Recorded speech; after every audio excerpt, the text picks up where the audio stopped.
Good afternoon, everyone, from Dunrovin Ranch in Lolo, Montana. I have a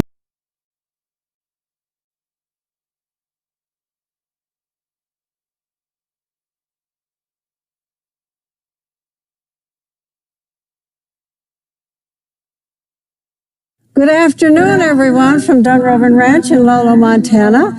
I have a new guest from New York City, no less, a woman that I have been following for some time because she brought this wonderful experience to Helena, Montana, some years ago, entitled Dancing with Horses. I went to that and I was intrigued. This is Joanna Mendel Shaw, and she is first and foremost a dancer. Yes. Yes. And you were just giving us a short history of how you got into dancing with horses. And if I heard it correctly, you were at college that had a beautiful dance program, but also a beautiful equestrian program. Can you kind of give us a thumbnail? Absolutely. So I was actually at my alma mater, which is Mount Holyoke College, and I was there in 1998 on the occasion of a big celebration and the kickoff of a capital campaign. And they invited me to make a piece on the campus, and I wanted to make a big impression. And I thought if I put dancers with horses, it would be spectacular. I should mention that I am not a rider. I have ridden as part of this work, but I humbly entered the horse world as a visitor, and at the time I knew nothing. And miraculously, they agreed. And here I am 23 years later. I made 3 big works for that project, and one of them was 5 dancers with 3 ridden horses for the indoor arena. And what I realized was that the dancers had a way of embodying the language of the animal, and the horses were connecting to them in a way that the riders were completely surprised. They said, "My horse is listening to you, and it's so beautiful." And I realized the dancers knew something, and I wanted to find out more about what they knew. Yes, it's very interesting to me as a person who's spent a lot of time with horses. As I have often told people, every time you interact with the horse, you are either helping its training or you're detracting from its training. And it's hard to leave that attitude, that orientation somewhere else, and to interact with the horse freely. And that's one of the things I'm really hopeful of getting from your sessions here, is that opening up a new door for us to see our horses, even though we're with them a lot.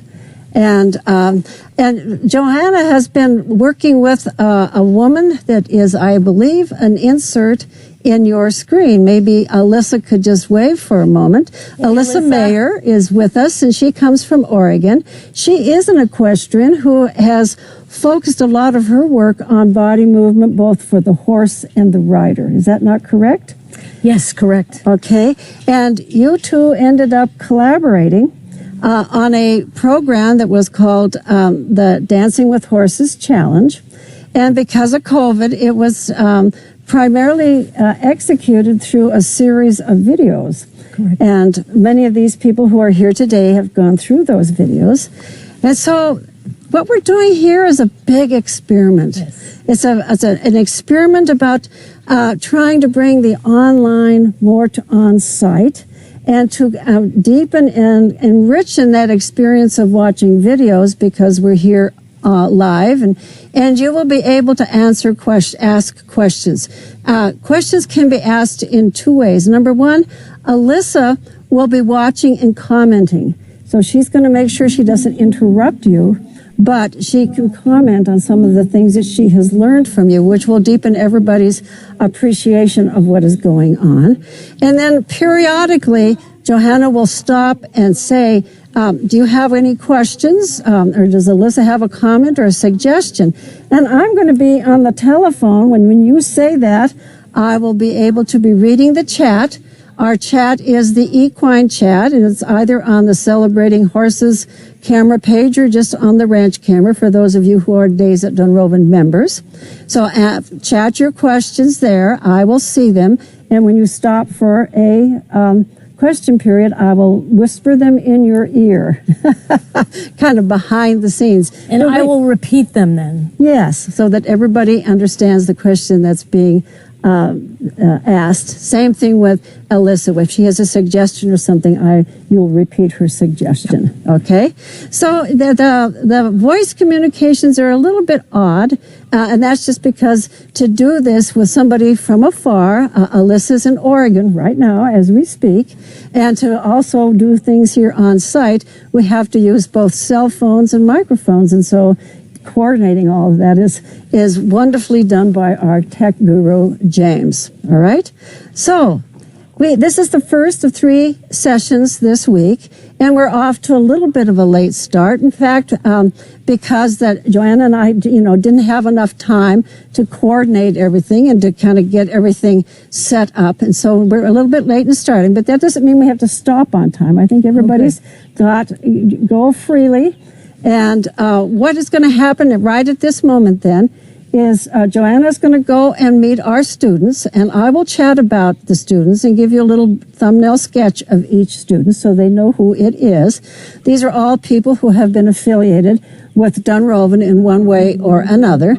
And then while I'm walking to my office to get this situated, and while Johanna is walking to the pasture to get with the students, I would like Alyssa to speak to all of you from her perch in Oregon.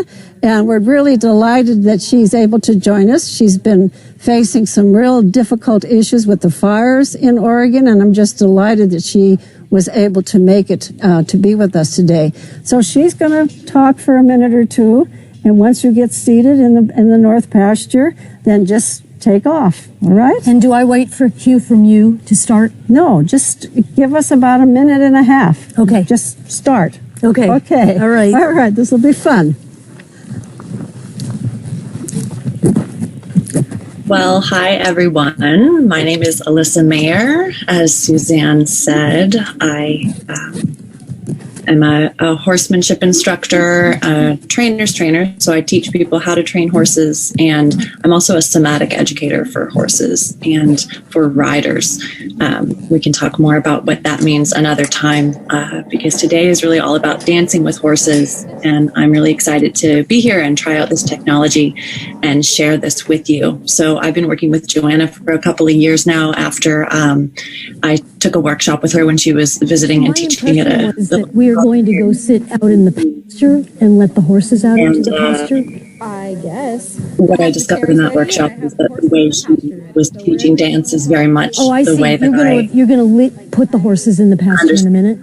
Yeah, whenever. So, we got to chatting and sort of working together, and what you guys are going to see today is some of the result of that. It comes out of her work and I was just some of our work together in the Dancing with Horses Challenge, which is an online challenge that we've created together to invite people from all over the world into this unique work that we've been doing and that we're really excited about, and that has really huge implications for helping people become more embodied, which of course is something that equestrians want and need, to be better able to physically connect and direct our horses. And it's also just a way that we can all become more present and explore what that means and how that can influence our life.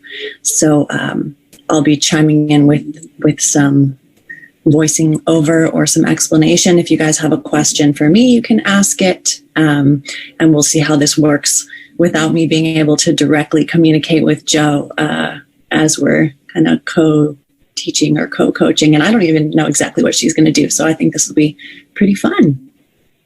Looks like they're heading out into the pasture now. Come on, you gotta get away from the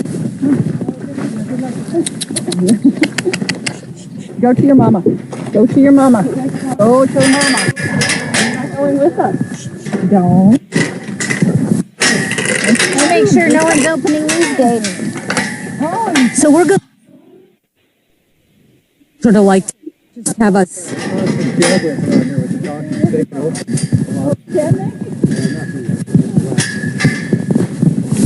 as they're heading out there. I will tell you guys, I've been a dancer and been interested in dance my whole life, which of course is why I'm interested in dancing with horses, but also as a riding instructor and a horse trainer. I find that getting my riding students to take dance lessons or to think about what they're doing with the horse. I'm going to cue you. I think it'll be dramatic and fun. Valuable in helping us develop better nonverbal communication, better connection, and stronger connection with the horses, and developing the skills that we need to work with horses from the ground at liberty, or even when we're riding, to have Let's pull effective it in communication just a little bit. with them. So this stuff is fun. It's fun for the horses to do, and it's a different way for them to get to interact with people with less demand put upon them. But I think it's also incredibly valuable, both for equestrian and non-equestrian dancer, the skill set that we are practicing and developing as we do these kinds of things. So I think they're going to start So with for the kind of a purposes warm-up. of viewing, oh, I see. Okay, great. So, right. And then they'll invite the horses in. Camera's right there. So if this is not your good side. Tough. It's not mine, but I gotta be close to the gate. Too bad. This is my good side. I gotta fix The top. circle. This is pretty. So, Almost. one of the things that's interesting about these exercises is we're going to do the exercises and then talk about what would set us up for more success. Success is in, for these exercises is you're getting something out of it and that you're maximizing. So right now, me and Juliet are definitely not set up for success because my back is to her. I had a student at Juilliard, and he used to sit in back of me all the time, and it just drove me crazy. I'd say, could you come forward? And he'd go, oh, but my back really hurts. And so I took a chair and put it in the middle of the studio and said, you got a chair? You can sit against the back. Very interesting alpha negotiation. Because what was, it definitely was. Let's be honest. So I want everyone to be able to see each other. And I'm going to pass it this way. So I'm going to do an if. Guys, there's no right way of doing this. But what I'd love you to do is really take a close look, not for scrutiny, but just sheer observation of what people are coming up with. Mm-hmm. Yeah? So here's my if, and yes. Did the audience hear what it is we're... I'm assuming that they can.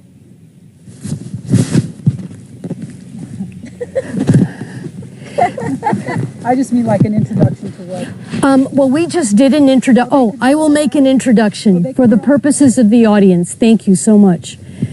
And of course, I forgot your name because my notebook is in my bag. Paula. Thank you, Paula. The exercise is called If Then, and it is designed so a dancer could literally create an entire vocabulary of movement that was based on the horse's behavior. Yeah? So if a horse flicks one ear, I will do this. I am beholden to that decision. And then if the horse turns its head, very often there is some relationship between the movement that the horse is doing and spatially what I choose to do, by the way.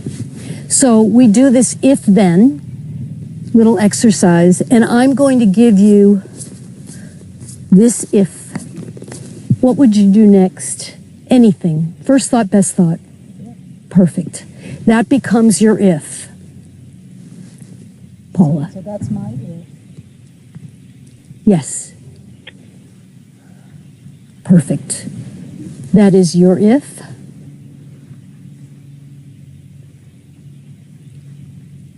Great. That is your if. Nice. And that's your if.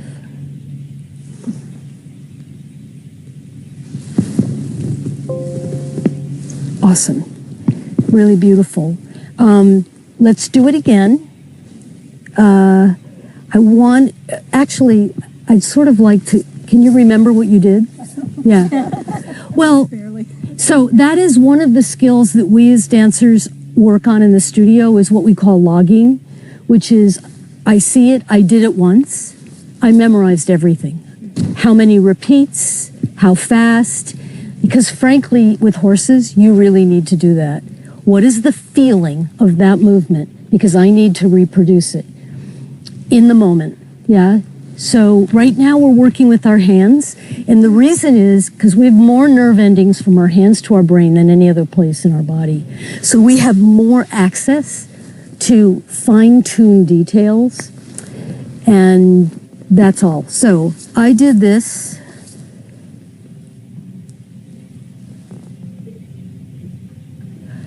And stop for a second. Fantastic. How many repeats did I do? 4. How many repeats? 4. How many repeats? 4. Notice the direction.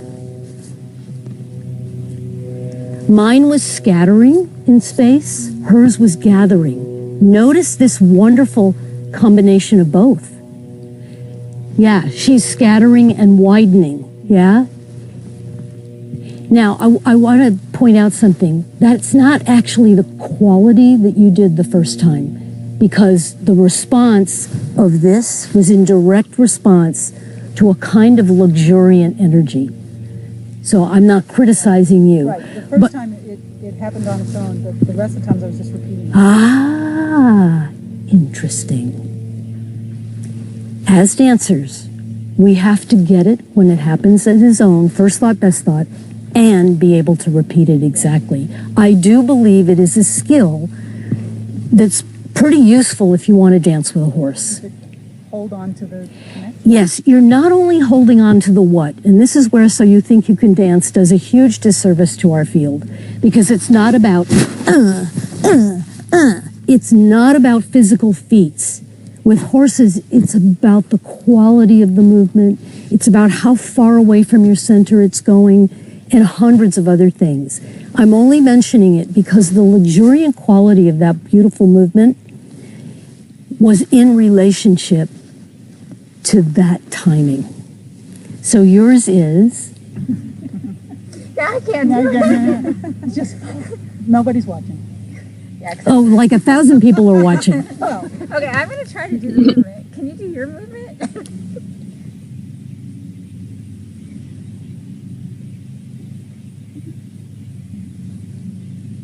Perfect. And by the way, can I just ask you not to do the passing part? Because the passing part is not part of your movement. The passing part is the end of your action. Yeah? Again, in this work, it's the meat of the action. You do need to pay attention to the end, but if the end is the action for a horse, that's a little confusing. How am I exiting the action as opposed to the action? I want to point out this. There's a substantial amount from what I see, of rising through her body. Notice where this movement is going. It's rising. Yeah? And Aunt, what did you do? Brought it back down. Could you do it? I don't need to hear it. I started. No, just do it. Sorry. So the hard part about that is his attention is on something other than picking up with. It's about passing it. Yeah? So I'm going to ask you to do an if-then. Your movement is. If that's your if, what would your then be? Beautiful. Great. Same action, but in a different plane. And if that were your if, what would your then be? I can keep my then. You can, because, well, go ahead, Ann. No, I'm agreeing. So we're going to do it again, and I'm asking you to just notice space, notice repeats, notice the texture of the movement. There's no right way of doing it. But what it does do is give you a tiny little window into how each person's brain is working, which is interesting to me.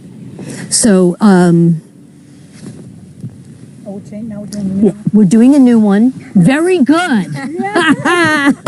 And I'm going to pass it this way. Yeah. Okay. Which way are you going? I'm going to pass it this Okay, way. okay. So I'm now going counterclockwise. That's it.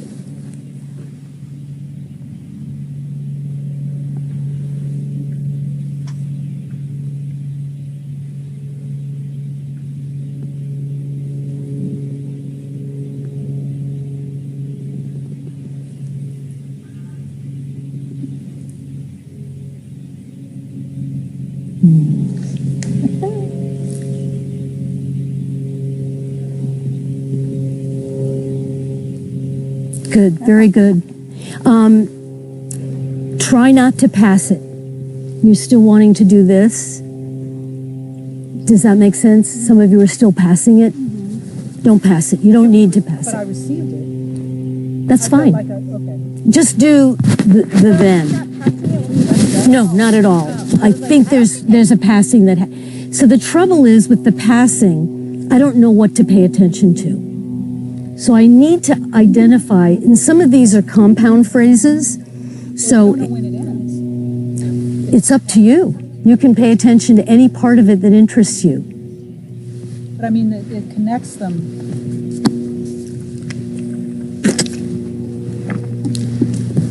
So it's just an if and a then. It's not an if that has to connect to then. That's different. Yeah? There's no shoulds. Yeah. Really good. All of that strong weight, downflow. Juliet's actually was a two-part phrase.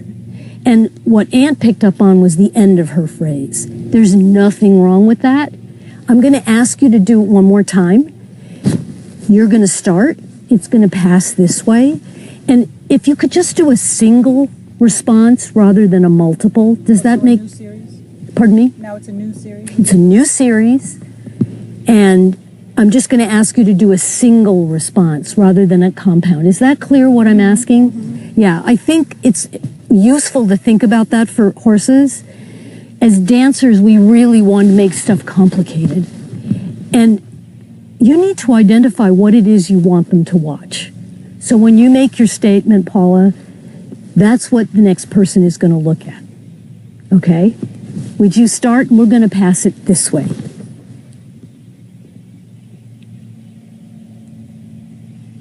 Perfect.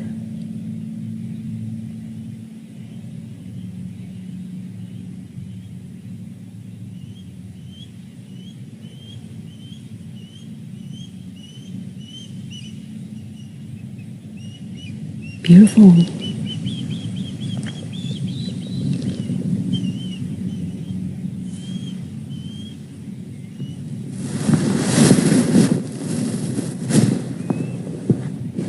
So there's no right answer.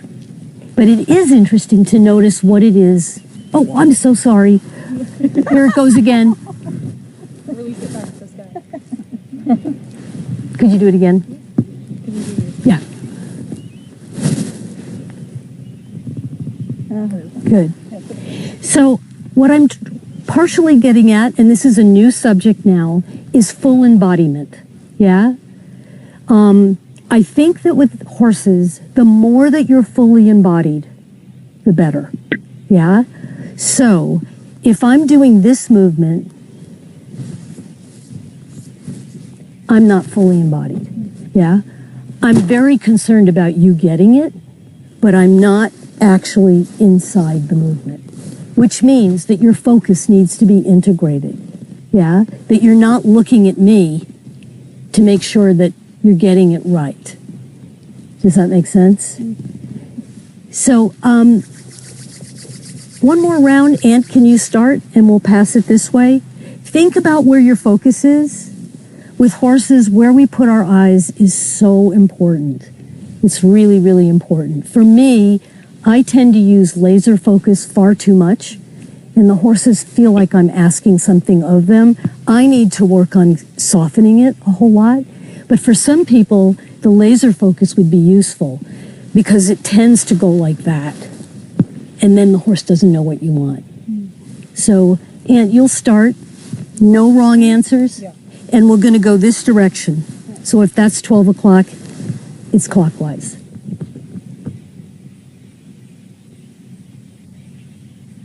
And could you integrate your focus into it? Where is your head going? What are you what is happening About there? 75 feet away. I would like you to just try and, I don't know if the movement, then you're doing two things at once. Could you integrate your focus with the movement? Meaning watch myself. You could. Yeah. Beautiful. Okay.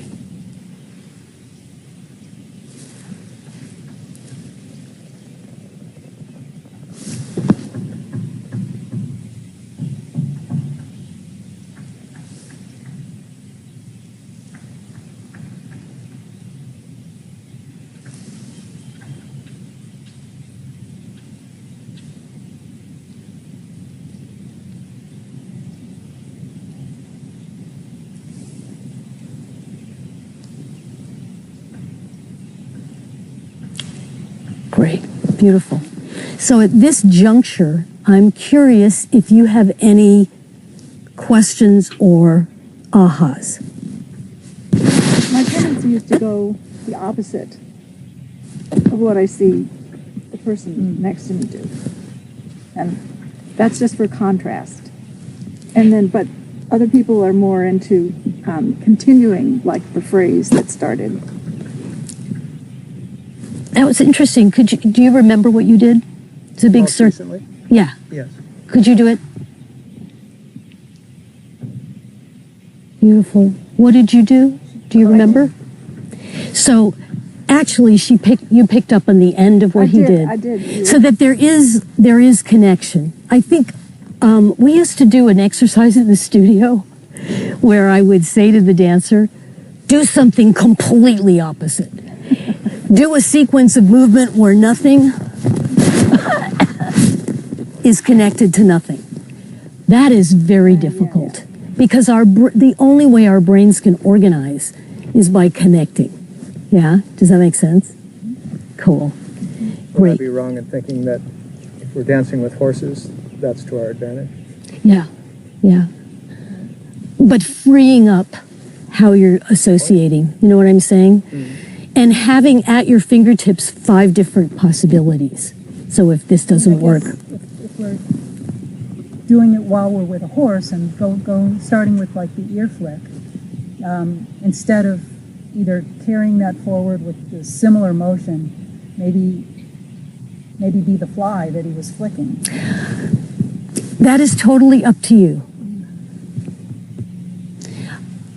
That takes a second longer to think about, and at least I think that's a very cool idea. But we were basing our movement on the movement of the horse itself.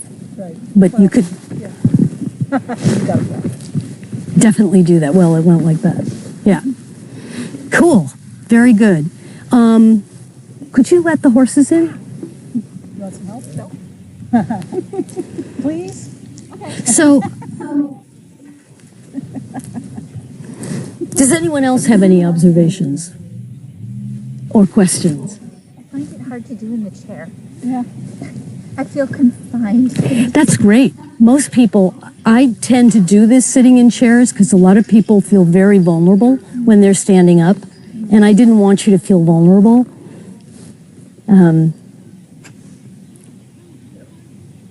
I also were limited by all these glasses because I didn't want to like lose them, so I was like afraid to move.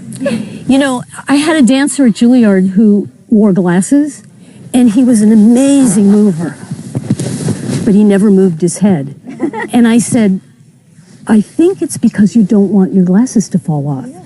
But the integration of the movement, and that's what I meant for you, the integration of the movement, and you could be watching it, or you could be doing exactly the opposite, but your full body investment is what they're doing. Because they are not separating their brains from their bodies. Exactly. And if I wanted to be congruent, I needed to include it rather than holding my head on my spine. That's why I was thinking I have to go put these in the bag. Yeah. So that's great. You want to sort of maximize your ability. So when they come back, I'd like to just talk a little bit about space and then do something with space. Problem with space and audio would be my guess. Oh, yeah, right. He's Same old, very same friendly, old but he Let me get likes in me your right space. I'm gonna run for these in the bag, actually. Not what I got. Well, I can't see, but I can take my glasses off. But I don't need to. Up to you.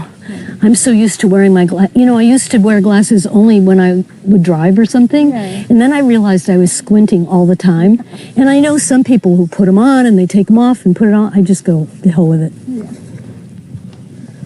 Do you have a time frame? No, I have a daughter who was sending me a message. Oh, really?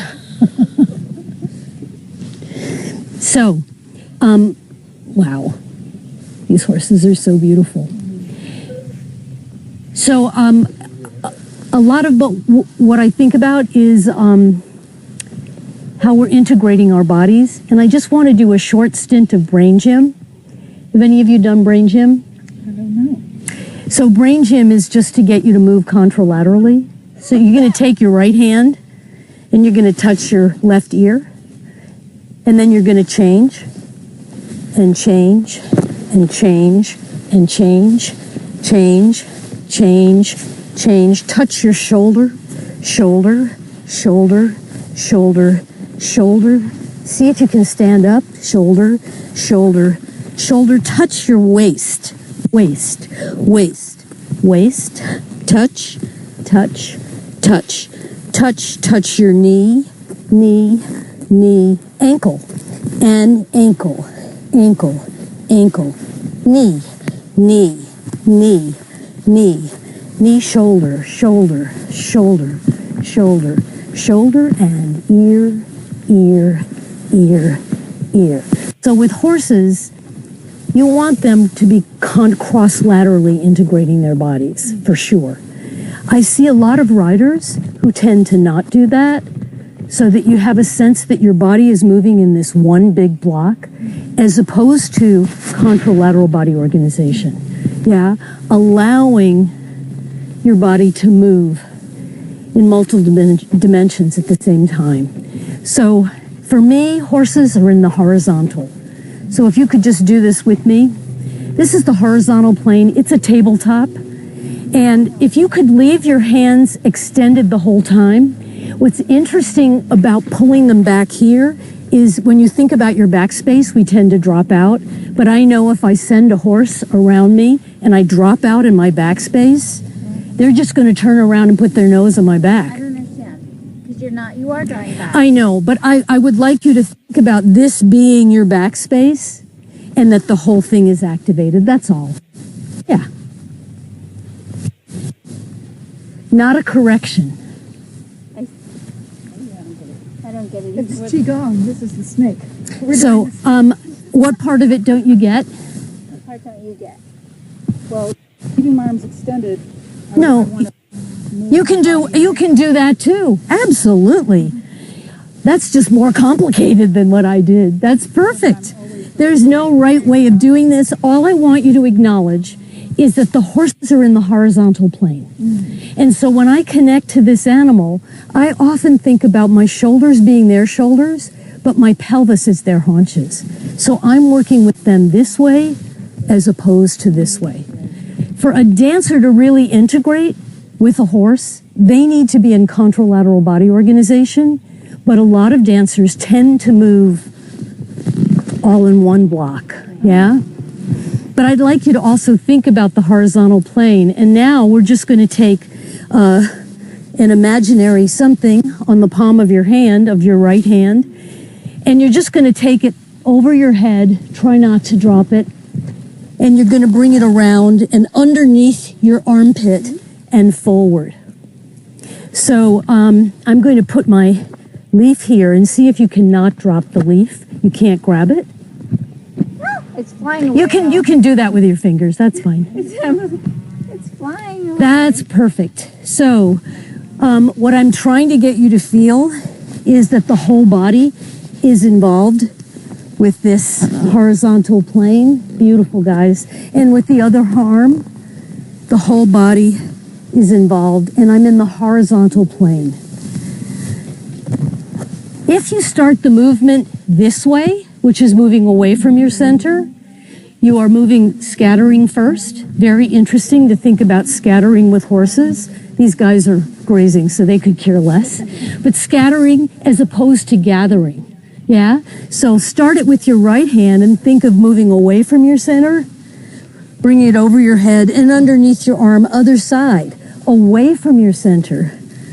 Over your head. Don't copy me. See if you can. When you said other side, I didn't know. Other hand. Oh, okay. Yeah. Perfect. Did you notice as we started to get into our body, the horses started coming? Yeah. That's beautiful. That's great. So horizontal plane. We tend to work more in the sagittal, which is up, down, forward, and back. Yeah.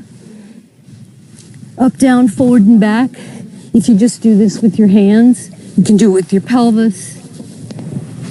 If you're doing a posting trot, you definitely know that you're working a lot in the sagittal. Yeah, so you might want to now do a cantering action with your pelvis. That is in the sagittal plane. Yeah. It's always interesting to me to have sort of spatial intent and see how far up am I sending my pelvis. And I very often see people in a posting trot where they're sending their pelvis to about here, but the horse is actually there. And I have this weird sense that their skeleton is not coordinated with the horse's forward motion. So where the pubic bone is going, I like to think of Well, that. and you can feel it, because when you have that perfect gait, it's like magic. Yeah, yeah. But I think a lot of people are thinking so hard. And this is why I'm trying to get you to get your body to embody. There's nothing wrong with feeling awkward. When I started developing this work, my kid was a toddler, and I was completely interested in his movement vocabulary, which from the Laban movement analysis point of view is pre-effort. It was so beautiful to watch. But for me, it was very similar to watching the horses because it's so unconcerned with being watched. So horizontal plane, sagittal plane, and there's one other, which is the vertical plane. Human beings are really interested in the vertical plane. Yeah, rising, sinking, yeah. But there's also the side-side component. Yeah. Good, good. Nothing is ever in pure planes, by the way. That was so great. What? Her smile. Look at this guy. He's like, can I come? I want to come. Well, look at all that interest in the movement here. Yeah, he's very interested. Cool. So, horizontal, sagittal, vertical. See if you can do it big. Horizontal. I don't care what you do. You don't have to. Vertical, sagittal. You can do sagittal, vertical. Watch the horses horizontal. And what I'd like you to do is just place yourself in the middle of the pasture somewhere and move big. And think of just investigating smaller, bigger. You can even place yourself in the proximity of a horse and just think of those planes. And the more that you just put your focus with it, as opposed to, okay, I'm doing the vertical plane, and yeah. So find a equine buddy.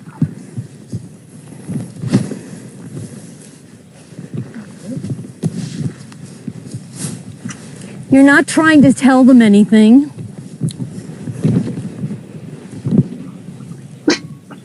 And that's probably close enough. Try not to face them. Just be in their kinesphere.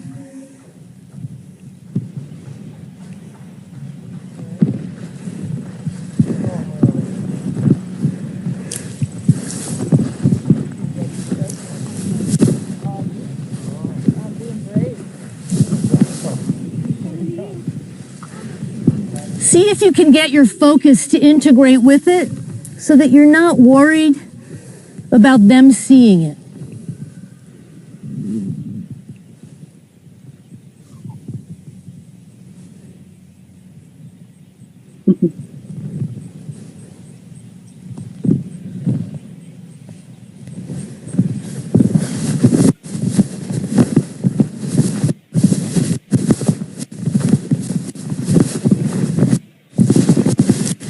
see if you can get your head to move with it. Okay. So that instead of being, I'm doing this, it's more like my chin is doing this, my ears are doing this.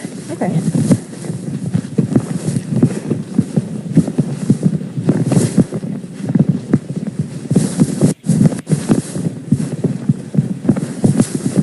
So even though these horses look like they're just grazing and ignoring the people, they are watching and noticing everything. See, it's beautiful. That we do See if around. you can now travel this sort of around the horse.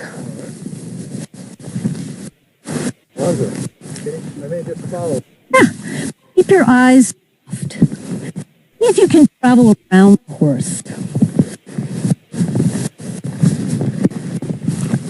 Part of this exercise is doing something with the horse See or if near you a can horse. just but now without travel around this having that horse exact using or that. participate or get them to do something specific, because we're in the habit of always telling the horse what to do.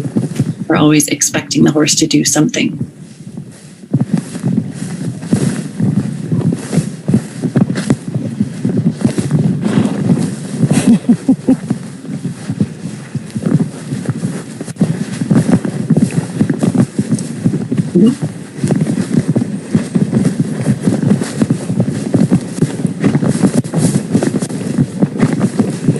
Do you have a question? Oh no.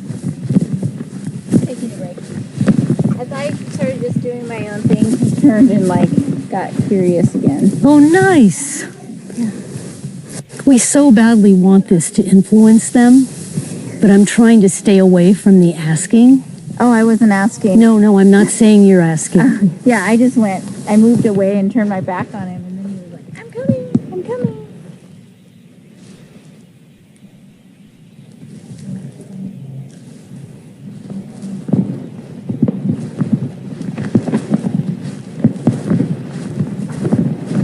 It's beautiful. See, I know you don't want your glasses to fall off, but if you can feel that your head is integrating into it, yes.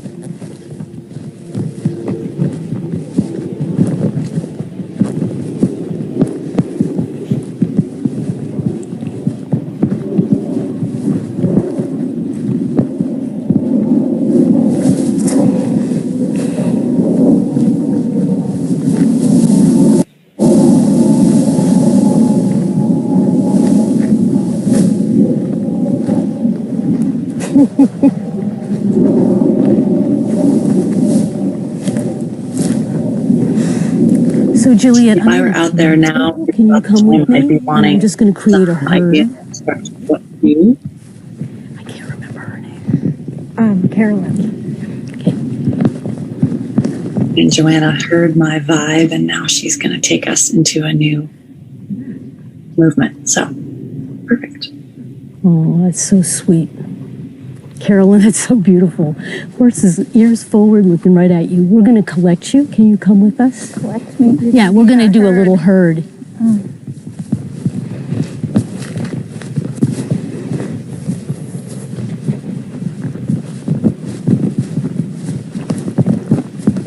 We're going to collect you, come with our little herd. And if we can sort of stay as a coherent unit.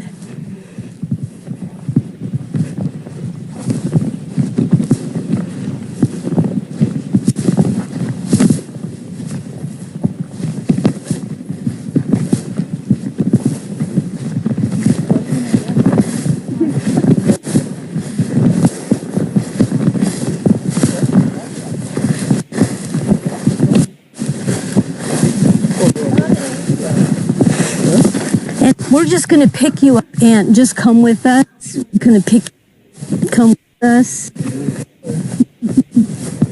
So I'm just going to do a little bit of herding, which is actually very interesting dance exercise. You can stay right here.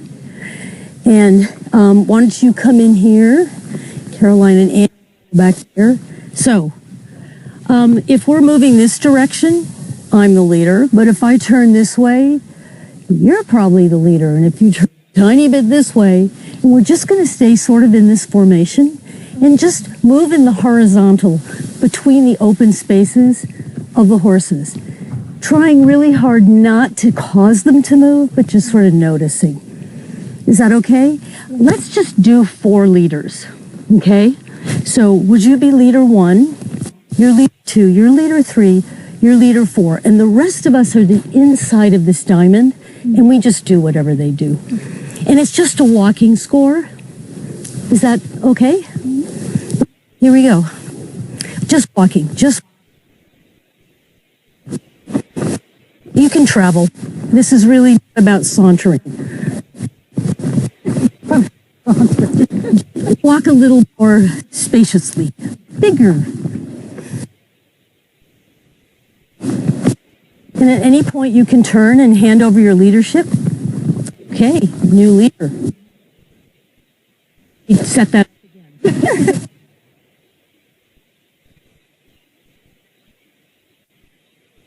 Right up. Oh, he's a leader, actually. So this is what's going to happen is the horses are going to join us. But I want to set it up really smartly. You're a leader, Aunt, you're a leader. You're a leader. It's a diamond. Completely improvising. Okay. But we're working as a team. So because Okay. I turned, but I guess if you turned back this.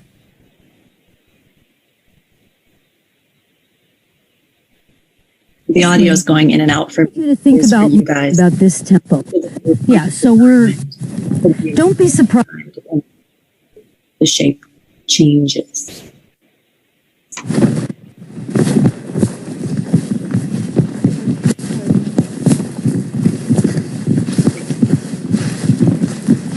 As the diamond or shape turns, whoever ends up in the front of Now, that, if everyone stop for a turns, second. Hold on for a second. This is a little bit of horsemanship here. If you were a horse and somebody asked you to move this direction, would you spin around? Probably not. So could you think of yourself as a quadruped right now? Sure. Awesome. And we'll just go right through the chairs. Lead into you. There we go.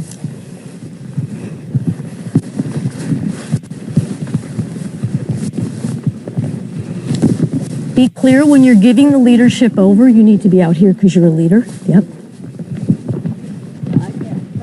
You can start to turn. This is where your contralateral body organization. Just the outside of the diamond. So as you turn, you can let this person know that you're sending it, or Aunt. Okay? Perfect. Take it away, Aunt. You got it. She gave it to you. Maybe not. No, I think you have to actually make the turn. Right? Okay, hold on for a second. So come on in for a second, guys.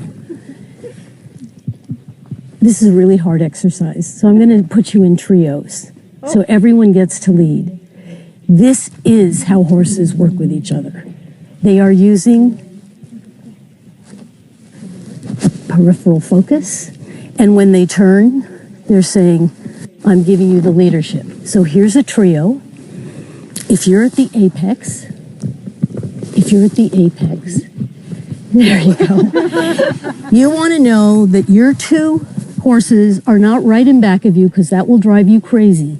You want to be able to sense that they're off in your peripheral vision. If you turn to your right, Aunt is the leader. If I turn to my right,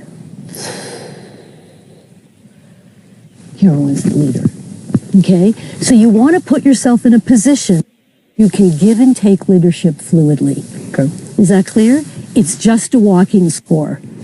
Here's a second trio. All of you are leaders at one point. We'll start again with you and create a triangle. Be clear where you're going to go, and you do not need to coordinate these 2 herds. Am I the apex? Yeah. Take us away.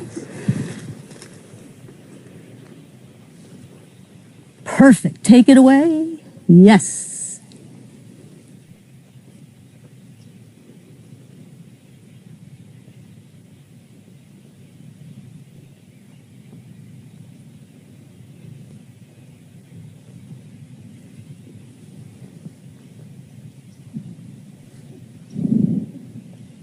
moving the way a little horse herd would move, and giving and taking leadership is not something that humans are Beautiful accustomed job, to you doing. guys. But it feels really good when we can do it. Being able to maintain equal space between each of the 3 Juliet, points of the stay on triangle. her outside shoulder. Yeah.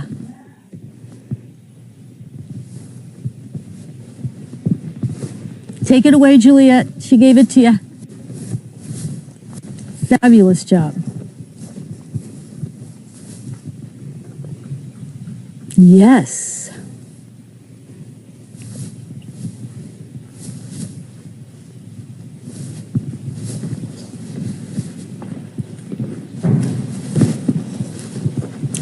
Fabulous. Carolyn, you can bring yours in, or Aunt, bring your trio in. Really good job, guys. Can you see how useful the contralateral body organization is? Can you see that? The minute you're in tension, then it passes. Really beautiful. Any ahas, any thoughts, any questions? The objective for us as dancers was to stay in complete unison, which meant that if the movement got passed to me and I abruptly changed the direction or the tempo, they could not follow me. So what I'm doing is saying, I'm going to make your idea my idea, and then I'm going to change it if I wish. Does that make sense? This is very much what we're doing with the horses, is making your idea my idea. No questions? Good. Can we do herding again tomorrow? Really beautiful. I'm going to add 2 more things, which, yeah, no. Pinning the ears. Pinning the ears. Come at me. I can control you by pinning my ears. The subtle language of herding. I bet you can. Yeah. I bet you can. By the way, if you're given the leadership and you go, you are definitely pinning your ears. So if you slow down and send all your energy into your backspace, Yeah. if I were behind you, I would be soaking up that exact energy. And if I were really in unison, I would be absorbing that backspace energy. Yeah. I actually practiced that when we were doing this one go around. Fabulous. It was fun. That's so great. I do want to say that everyone needs to be on the same page for it to really work. And your herd wasn't quite aware that you were practicing that. I felt hated for a moment. You did? Oh, okay. But part of this is that you really want everyone to be on the same page. There's the agreement that when I'm the leader, I really am telling you exactly what I want. Yeah? This is exactly what I want. What I find very often with people and horses is this is my hesitation and this is what I want. So the posture and the gesture are not integrated. I've heard people in the horse world call it you're not being coherent. This is one reason why when I ask you to move and use your head with it, I'm asking you to be physically completely coherent. But more than that, as a dancer, I really wanted my dancers to be as fully embodied as the horse was. And if my dancer is doing something and pretending, they're not in a state of full embodiment. Does that make sense? Mm-hmm. It was so important to me that we be coherent. And right now we're not working with being effective. However, I do want to say there's a huge temptation to do the movement and look at the horse and see if they are responding. So I'm going to give you now finally the grazing score. This is how I do a grazing score, but you don't have to do it. You could get down. I have to say that I love the fact that you got down on the ground and ate grass. We felt that for us to really join with the horses, we were not going to be on our hands and knees. It just felt dangerous. And actually, seeing a human on their hands and knees is not that interesting. Although there certainly are reasons. To the viewer. If you're going to look at a dancer on their hands and knees, I suppose it could be. So, one of the things that I would do is listen to the rhythm of their searching, biting, tearing, and chewing. Because every horse has a different rhythmic pattern, and I would try and put that rhythmic pattern in my hands first, and then put it in my whole body. You were starting to do that, but I'm going to urge you now to go to a horse and see if you can first use your ears more than your eyes, and see then if you can combine ears, and you can even do it with them if you wish, but don't forget the searching phase, because I do think that they know what they're... Well, some of them are very picky. They're looking for a certain thing and they're using their nose. So I want to really honor what they're doing. And if you would like to have grass in your hands, by all means. I'm going to urge you not to do it like this because it's hard on your back. You are welcome to kneel down, but I like to be on my feet, so if they do move, I can move with them. I would just say, clearly we all do whatever we're doing, but the reason I dance with Misty that way is that, first off, I am not the least bit afraid of him, and it's a trust exercise in part, to be under his head, to be near his feet, and he found it interesting. He followed me around. Oh, wonderful. I was searching about and going. So this is an interesting thing to think about. So for Ant, the ask was, this is a trust exercise. The one I'm sending you out to it now is a rhythmic exercise. Mm-hmm. And it is about generating vocabulary through your hands that's based on their rhythm. You can frame whatever task you're doing in terms of what do I want to accomplish. Well, I totally take your point that what I was doing is not necessarily interesting to anyone. Oh. And that was the least of my concerns. Right. Sorry, I'm not a professional dancer. No. I am not judging. You guys, you have to understand I'm not judging. Mm-hmm. There's no judgment. I'm just trying to offer ideas. And I think getting down on your hands and knees, if that is part of your trust exercise for yourself, is extremely valuable. Do the viewers have any questions?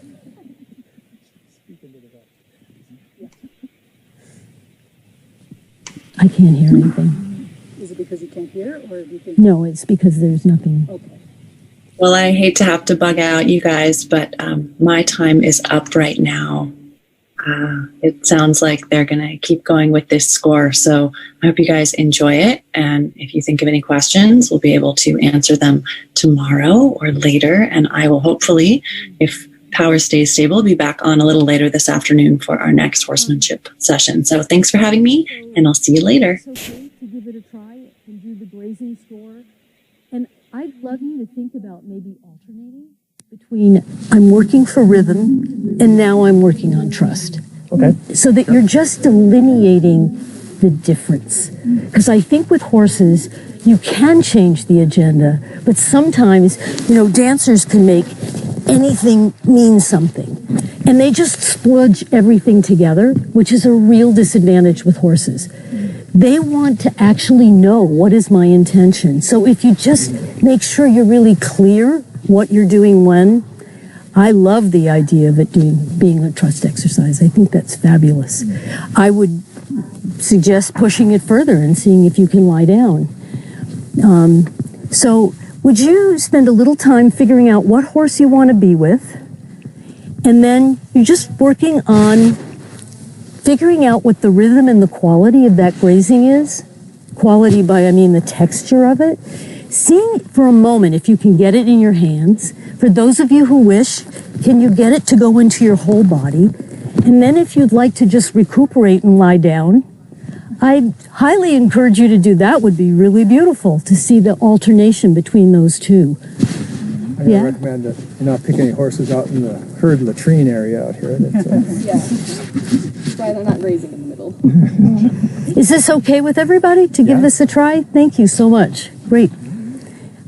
Ashley, is there a way that I can check in?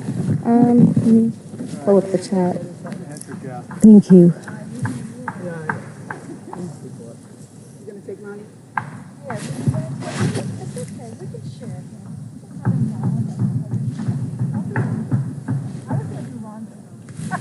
No, they haven't sent any questions.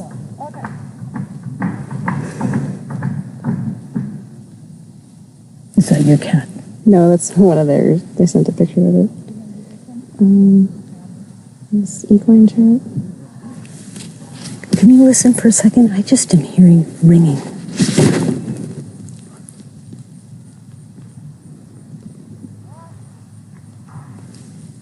Yeah, they haven't sent anything.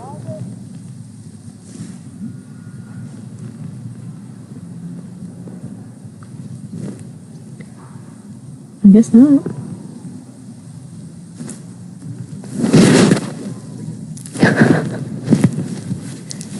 I guess not.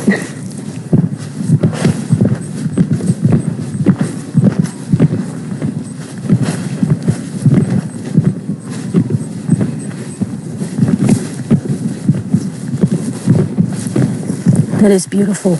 I want to suggest that rather than actually searching, you know, with your feet, see if,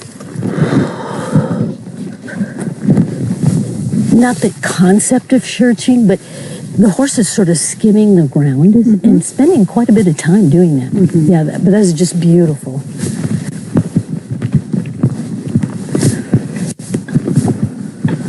That's so great.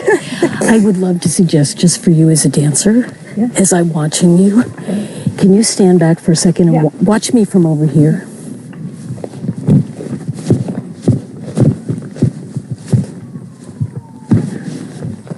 Can you see the difference?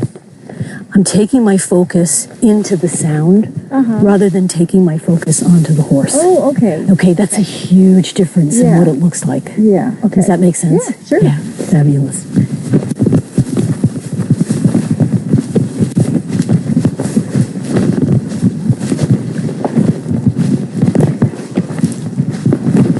And I totally get why you were on your hands and knees now. Pardon me? I totally get why you were on your hands and knees, because you're so tall. Well, I also have mechanical airplane parts that keep me from bending in certain ways. So. Oh, so that's definitely, I would say then, if you want to do that, I'm interested. I think that I totally understand why you're doing that. Can I just make a suggestion? Of course. If you could align yourself spatially with the horse rather than facing, Okay, does that make sense? I will do it. Thanks.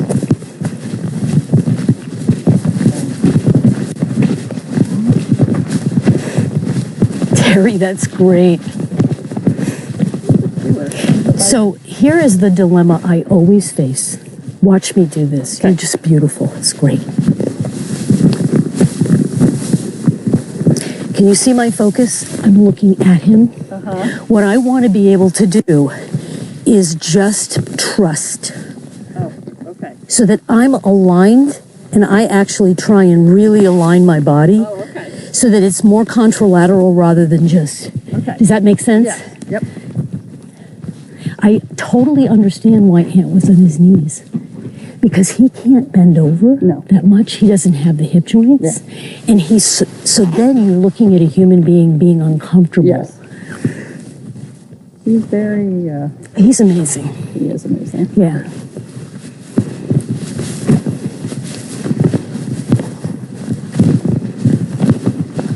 And that's so beautiful. What I'd like to suggest now is that you take the picking away from its literalness and see if you can take it and put it in your elbows and your chest. Sure. It's so beautiful watching you. It's great.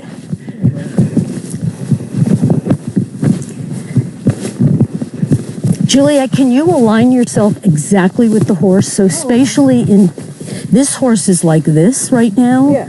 So that rather than creating a counter space harmony, you're actually in the same space harmony. Does that make sense? Yeah.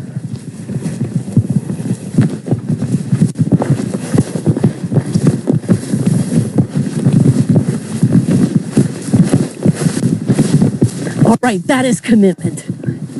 He was like, can I have the grass you just picked? So I'm going to up the ante on you. I want to be in the same space harmony as my horse, so that instead of just doing the movement next to him, I'm actually matching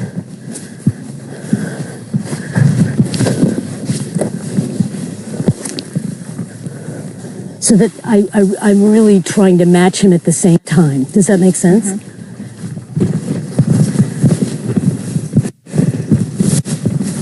How's it going? I kind of got it with my hand. So as he's chewing, I've been. We're going. We're going.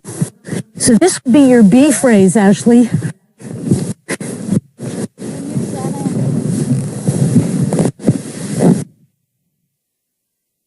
Stuff in his.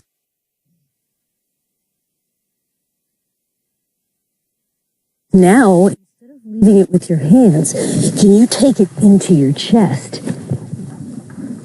Can you take the quality of that? No, not into your chest. Can you transpose this movement into and like picking it up. exactly? Oh my God, that's beautiful.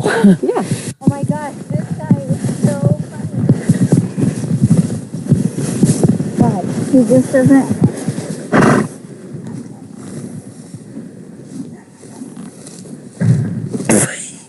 He's a guzzler.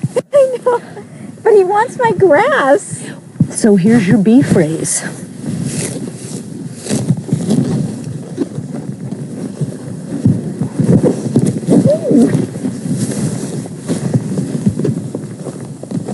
This is an ask. And then back, so you can add that B phrase.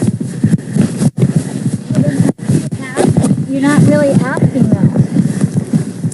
Okay, that makes me feel better. You, I'm not really asking. No, I ask. Just a slight. Okay. I'm gonna forgive myself because it's so much fun when they respond. I know. When I Not to mention he was like that this guy is like a guzzler, so there isn't much variation in the movement. It's like stuff my face, stuff my face, stuff my face. It's funny because I was recording the sounds of my horse is a very dainty eater. She's like search. Oh, look at that's right in your face. That's so great. Your body is so. Yeah, I'm just saying B phrase. Oops, sorry to throw grass at you. I'll wait. Oh, I don't mind. Yeah. I'll wait till we're not on mic. Okay.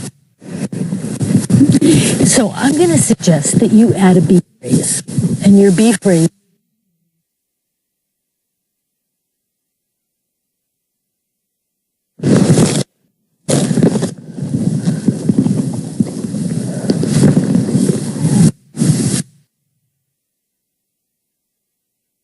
Your A phrase. It's again for a really long amount of time. It was beautiful. Do you have any questions, thoughts? It's so lovely watching you. No, I mean, it was, Juliet and I switched at one point, and so that was really nice to see the different energies of the horse. The other horses. That was beautiful. But I'm curious as to the other horses. Sure, go ahead. Yeah. Just not even Oh, yeah. Go around and change horses. Absolutely. Does anyone have any questions or comments?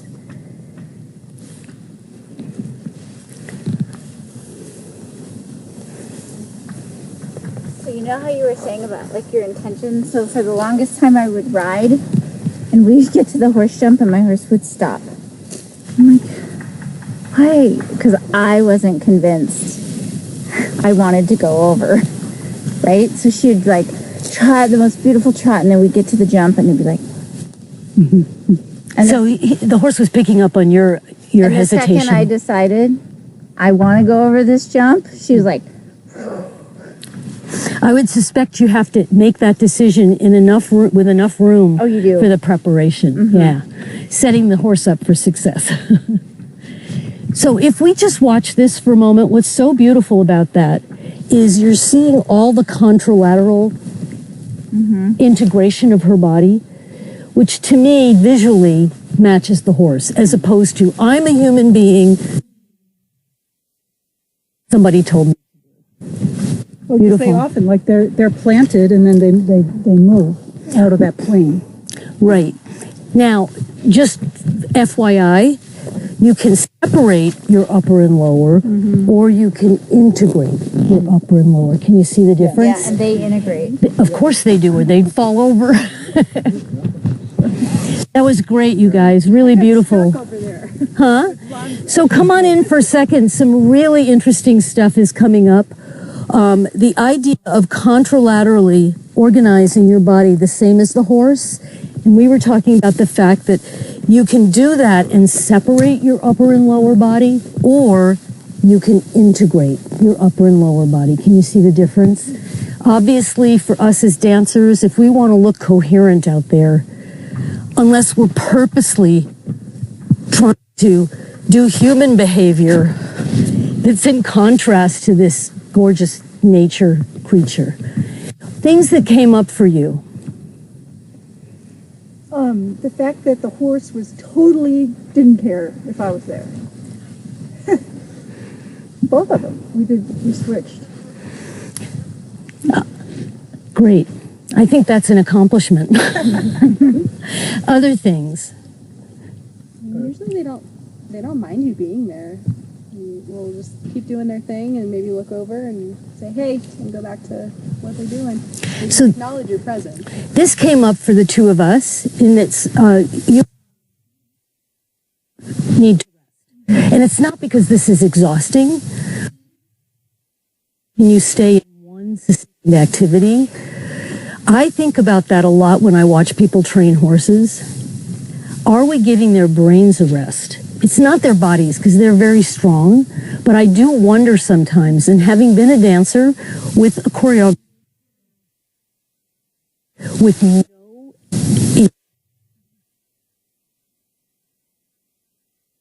need to figure things out. I think with horses, my feeling is, as I work with them, I need to give them blink time. I need to honor the fact that they don't respond right away, unless I'm being threatening. That happened the other day. We were doing the soccer ball, and my horse is still learning how to move it, and he did it, and the nature of the activity, I don't know, I was being encouraged to get him to go again, and yet I could see he was chewing. You know, I was like, no, I think he needs to absorb this for a second. And, you know, just not on my timeline. Let him, I have to respect what he's going through. Right. So I feel like honoring the flexibility of time. So in the dance world, we go 5, 6, 7, 8. And basically, you could be counting a movement like this. I have students who they go 5, 6, 7, 8. And I go, what are you counting? What actually are you counting? So you think you can dance? Please stop. Yeah, it's a real disservice to the fact that dance has to exist in its own sense of beautiful time. And the horses teach you that. Yeah.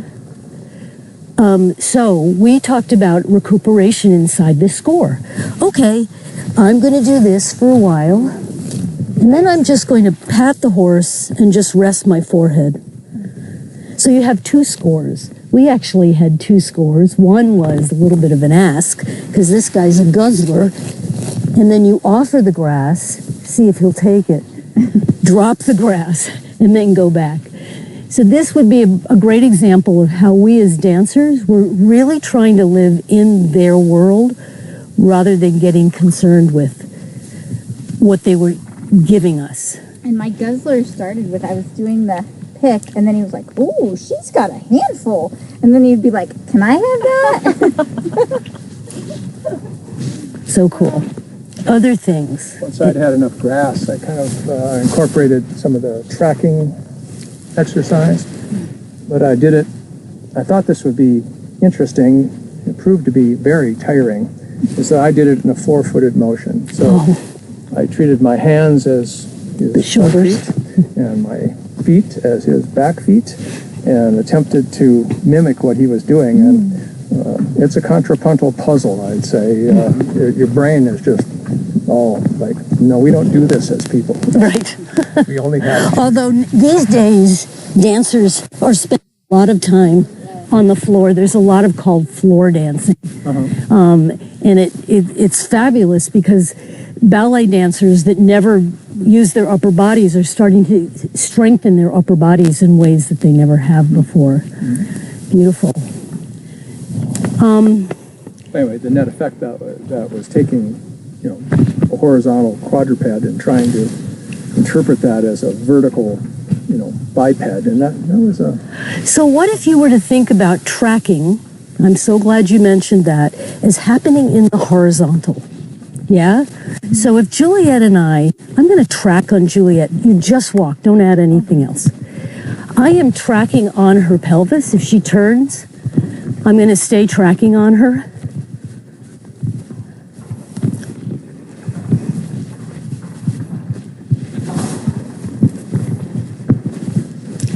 I'd like you to try that, yeah? Just tracking pelvis to pelvis. Now, I have to change my orientation to her body to stay either next to her or in back of her to do this. Does that make sense?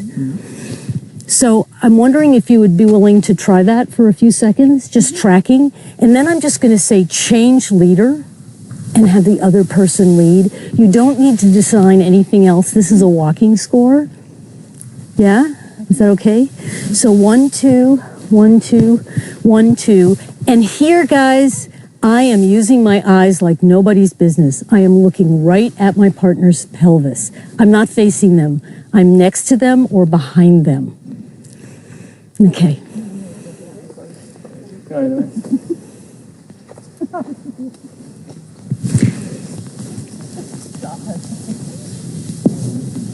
Add a lot of turns. See what your partner has to do to say either next to you or behind you.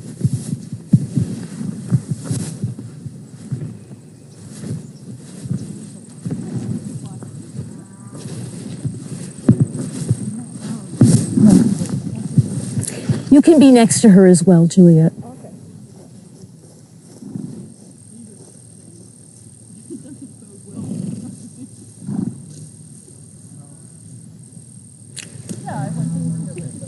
Change leaders.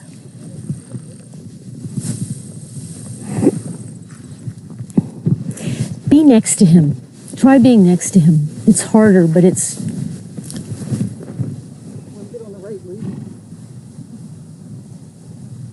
You can change what shoulder you're on.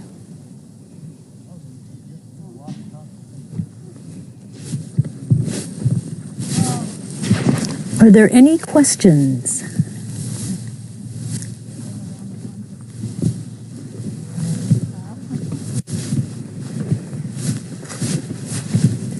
Ashley, try being next to her now. It's a little harder. See what adjustments you have to make to see.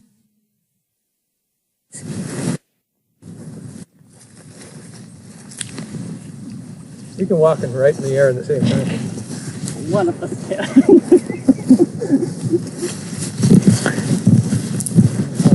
Can you, if you're leading, were you following? I was leading. You're leading, okay. Now, make it leaderless and figure it out. Oh boy. Oh boy. This is what we do when we dance with our horses. Right. Try to imagine that you're a horse and not a human. Oh yes. Now keep changing leaders. You don't need to talk about it. You just have to change. Pay attention and you'll figure it out. Aha.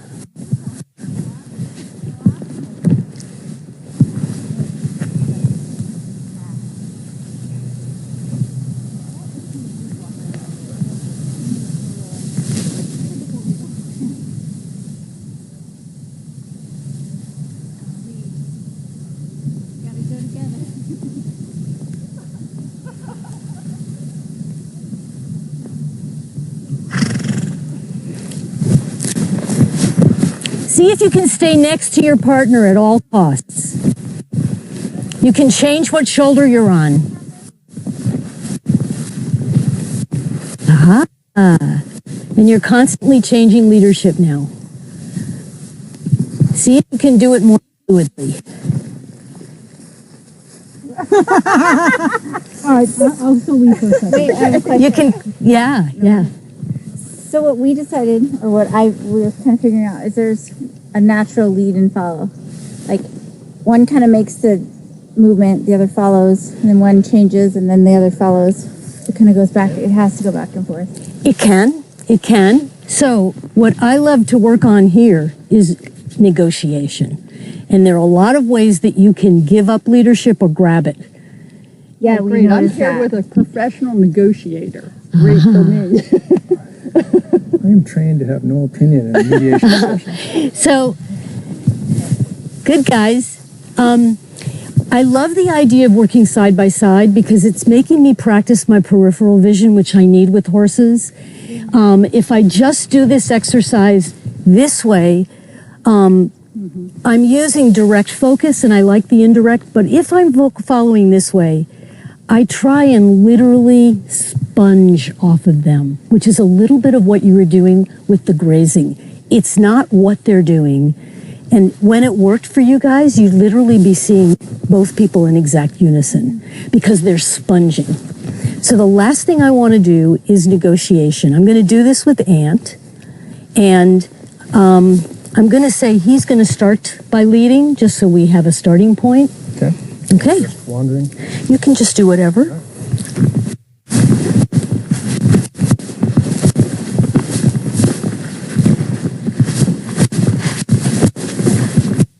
Does this look familiar? Yeah. And I've taken over the leadership.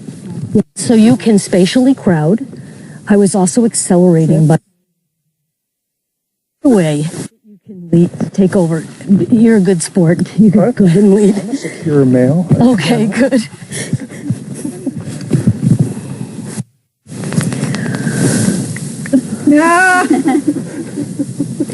So this plays out in a number of different ways. With humans, it plays out as hesitation. It can be total stonewalling, yeah. But it can also play out with hesitation. And a lot of times when I teach clinics and people are not as comfortable as you guys are with your bodies, their hesitation is a way of stealing leadership. And I think that happens with horses too. A lot of you are familiar with Pirelli, and there are a lot of women who come and study Pirelli, and they're afraid of their horse. So all of the hesitation is there. And in a way, they're stealing the horse's voice. And so this work we're doing with congruency, these pasture dances, are trying to train my body to be as congruent as possible so that I'm not coming at the horse this way. I personally always like to use arcing pathways. I think that's polite as opposed to, obviously, if you have to get something done, but I have definitely gone into a pasture with a halter in my hand, gone right for the horse, and the horse goes, Yeah. yeah, really? It's a big path. So one of the things we would do is do serpentines, and then I would sit down and pick some grass for a while. Or go to another horse. Somebody told me that. I get jealous. Yeah. The other thing about that hesitation is that not only do you impact the horse and their agency, I guess you could call it, but you also give away your own. Absolutely. So that Absolutely. maybe I thought I was the leader, but if I'm hesitating and unclear, the horse will. Now, if the hesitation is intentional, that's great. If the hesitation is unintentional because so I feel like this was a lot of stuff. How is it useful to you?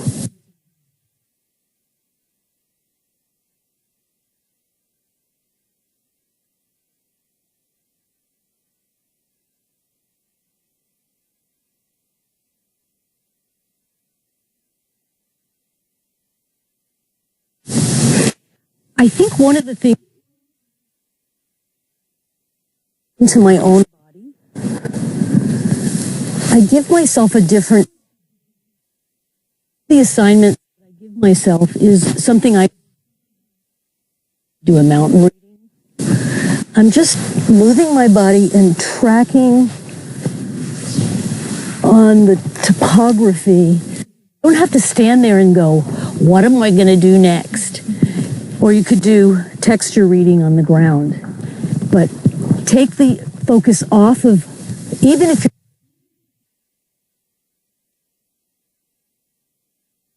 move away, take a walk, try and shape the negative space between my body and another horse's body, and then come back. Anything else that Seems to me what I person, by and large, reasonable horses will respect that. It's when you're unsure, hesitating, not because you want to be, because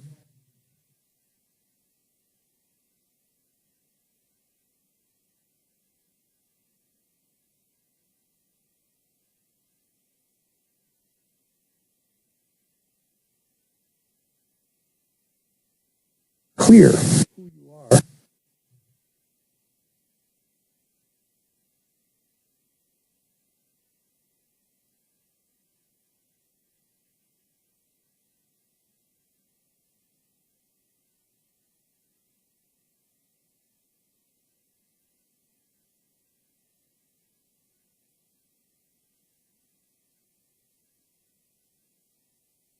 there's a lot of what would be called flow, and it's a lot of free flow as opposed to bound flow, which is very similar to what Juliet in her movement and mine. I'm going to make this horse do this, or I'm terrified and I'm up here in total bound flow, or.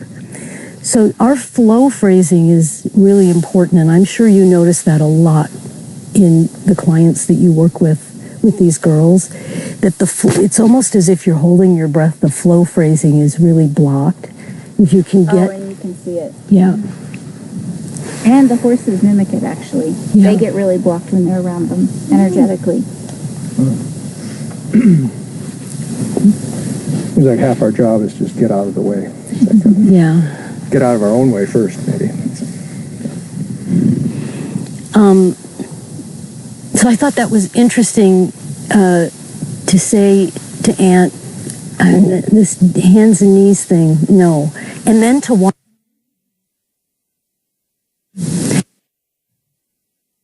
It's not that he's a really tall man. It's hard for him to get down to the grass. And once he put it on the ground, he could fully embody the phrasing of that grazing. So that's a perfect example of making an assumption, so I apologize. More than that, it was just bad knees.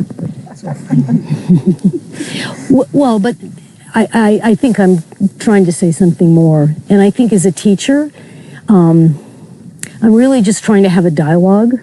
And the more that you, over these 2 days, you know, the more that you do that challenging and asking, I think it'll be more of a lab and less of a master class, which I much prefer, because you guys are all horse people, so I have a lot to learn from you. I think we might be done. Yep. Thank you guys so much. Thank you. Thank you. Nobody's clapping. Oh.